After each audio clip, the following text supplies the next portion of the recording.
Hey, now it's Brace for Impact, and I'm your host, Mike Gilbert, and I'm going solo on that ass, but it's still the same. We're talking some TNA wrestling. Thank you for being here today. I greatly appreciate you, specifically my Patreon subscribers. I appreciate all you guys. Thank you for being supporters of the podcast, and thank you for being supporters of the Patreon. I dropped another. I've been doing a lot more of this lately. I dropped I dropped kind of like a catch-all TNA wrestling news article yesterday, and I put it on the Patreon. So and I saw that it got some support, so I appreciate that. I'm gonna keep doing stuff like that. I even did. I try to do like longer form, all of them, like all the wrestling news into one article if I can, because what I don't want to do is get into doing aggregate articles and putting them on the Patreon. So if you guys don't know what aggregate articles, it's kind of what Gerard does, and I like and Gerard does a very good job for Body Slam, and Jeremy Lambert does it for Fightful. Well, they will take one snippet of news from another source, and then they'll write about it. They'll just kind of like take a couple of sentences from a news story, like say from Fightful, and then they will do a couple of paragraphs, and then they'll throw it on the website, and then it's got the website has ads, and they're getting clicks and all that stuff, and that's kind of like the business model there. I and I didn't want to do that for the Patreon because like if Sean Ross Sapp does a Fightful story, for instance, like earlier this week he had the Globe Life, the AEW All In 2025 story, right? Now he had hinted like the previous week that they would be AEW would be doing a stadium show in the U.S. in Texas. And then earlier this week, Tony Khan announced that yes, in fact, they're going to do it at Globe Life Stadium where the Texas Raiders play. So I took a couple sentences from his article, and then I put it into like a catch-all article where I'm doing I did like 6 or 7 different articles from around the web, and then I try to put my own comments on it. What I didn't want to do is like do 6 or 7 different articles, right? So and have different posts on it, which is what you would do if you were selling advertising, and I'm not selling ads on Patreon. So and then I'm doing a mixture of free articles and then keeping some behind the paid tier to make sure that my premium subscribers get the most content. Now you guys are not paying for the articles, like it's not original news, so that'd be weird if I was making people pay for it. I don't even really like advertise too much if I'm doing if I'm commenting on a bunch of different articles from around the web. But I just feel like that's something fun for me to do, and then it seems like you guys are enjoying it, so I'm going to keep it all together. So or keep doing it. So yesterday I did one the TNA News Roundup because Dave Meltzer had an update on the Slammiversary show, the pay-per-view numbers, and I don't think I talked about it last week because I knew that it was up. I don't think he actually had the update, but I didn't talk about the update from Slammiversary last week, so I thought I'd go ahead and talk about it this week. And not only that, our boy Dobby the Brain Heenan had some updates on all the ticket sales, and he gave me an update this morning. I'm gonna have to pull it up from my Twitter account. He did give me a good update this morning on Emergence, which is looking pretty good. So we'll get into some of that. But yeah, not a ton of news for TNA. So if you guys are going to be in the chat and you got some questions for me, go ahead and fire them away. I see the homie Billy from Philly is here, and I'm sure some other folks will be dropping in here pretty soon. I think some folks are probably waiting for the song to be over. I didn't do I didn't do a song of the week this week. I just didn't get around to it. So no song of the week this week. But yeah, let's get to the story that I posted. It was an aggregate stuff from Dave Meltzer. But it's safe to say that the crossover between NXT and TNA is working out well for TNA. Now that's the thing, right? A lot of people are thinking that this is like a one-sided deal because NXT is getting Joe Hendry and they're getting the Rascals and they got Jordan Grace. And TNA is getting White Boy Osborne, Dante Chen, Wolfgang Puck, and Charlie Dempsey. And so people are saying that this is one-sided because TNA is not getting the top talent. Here's what they don't understand. This is the thing that they just don't get. Like, it's unfathomable to them that it's still working for TNA. The ticket sales are up, pay-per-view buys are up, and they don't understand. They want it to be a predatory thing with WWE, and that TNA is getting fooled, and they're getting taken advantage of. This is the narrative that they have in their head, so they have to just stick with it, right? That's just what people do. Here's what they don't understand. And I've said it here on the show before, but I just feel like I have to reiterate the point because I had somebody else saying, because I made fun of the fact that Riley Osborne was on the show because I just never heard of him. He's a guy in Chase University, so I just never heard of Riley Osborne. And people are commenting, it's like, oh, well, yeah, they're getting all the top talent. It's like, oh, hold on. Here's what you don't understand. It's not about the NXT talent coming to TNA that TNA likes. They don't care. They're filling out their card with NXT talent, and they're kind of doing it as a favor to it. Like, they don't need these people. They could replace Riley Osborne with random Florida indie talent and be just fine. They would sell the same amount of tickets and get the same amount of pay-per-view revenue and TV pay-per-view buys and TNA Plus subscriptions. Like Riley Osborne, Dante Chen, and I can't remember who the other guy that was on this week. Like, they don't matter. Like, they're not adding anything to it. They're not taking away from it. So that's just them getting reps on TNA, right? Here's where TNA is getting the benefit. They're getting brand exposure on NXT television. They're getting Joe Hendry over on NXT. That's the benefit. That's what they're getting out of it.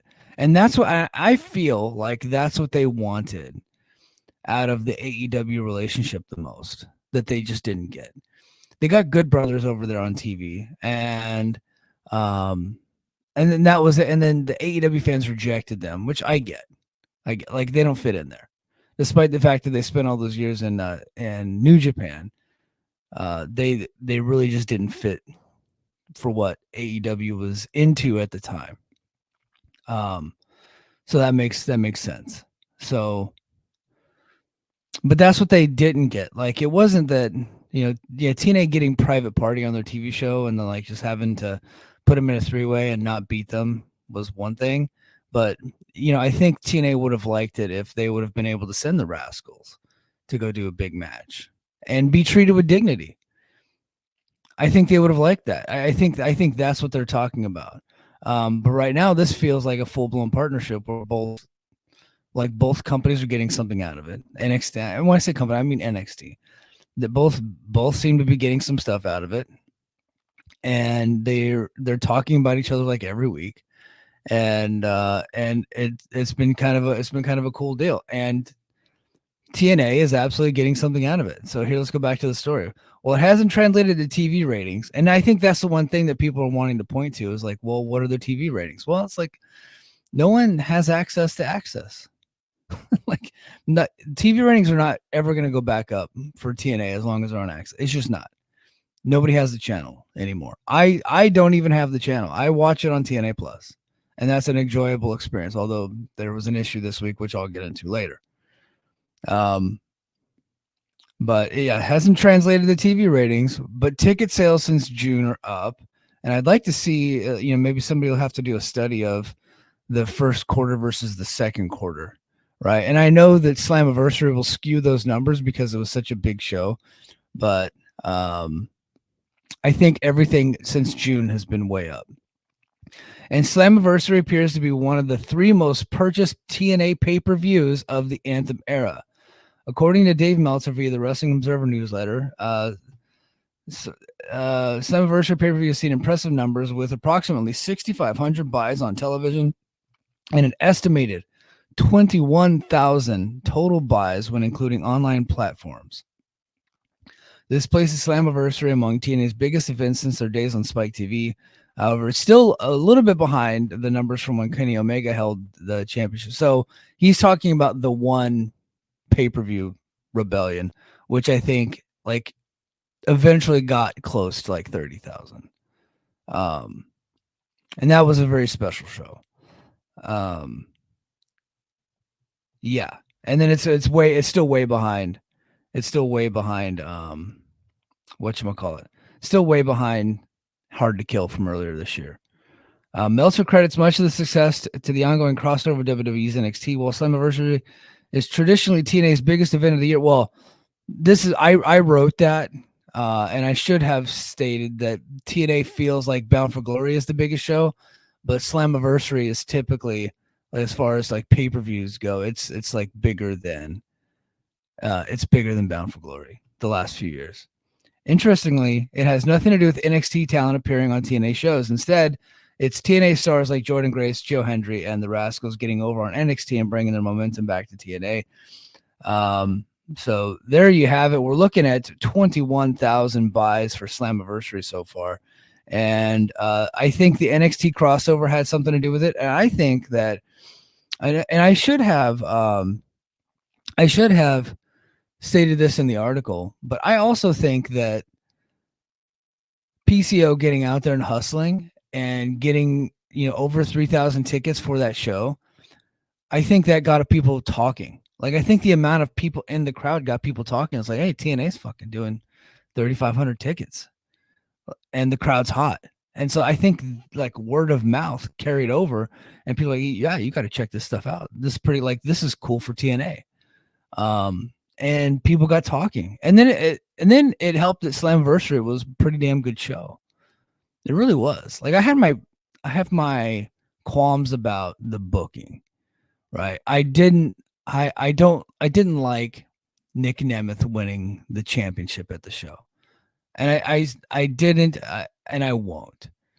That doesn't mean I don't think Nick Nemeth isn't going to be a good champion. I don't think he's holding the title for very long.